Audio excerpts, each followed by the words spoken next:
¿Qué tal, gente? ¿Cómo les va? Bueno, espero que muy bien.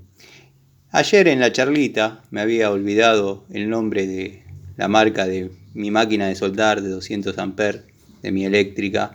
La marca es Verol, década del 90, año 92. Bueno, desde esa época hasta ahora sigue andando muy bien, por suerte.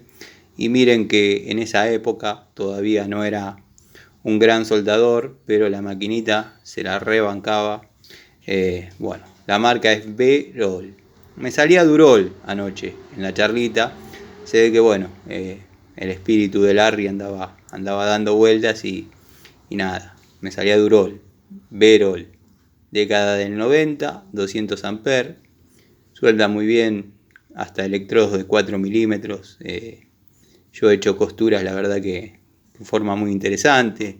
He desarrollado rejas, bueno, rejas para frente, para balcón, ventanas, soldaduras.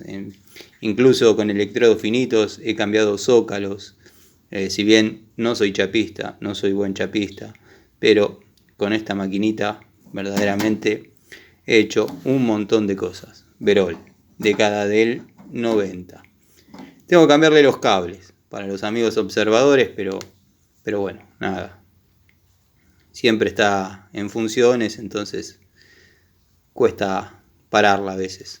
Pero nada, en este momento que está quieta le podría cambiar los cables, pero siempre uno cuando tiene tiempo no tiene ganas y cuando tiene ganas no tiene tiempo. Así que nada, sigan viendo. Hoy me estoy poniendo al día con todo lo que prometí mostrar y quizás no mostré, por ejemplo, las llaves combinadas Cricket. Se las dejo en otro videito.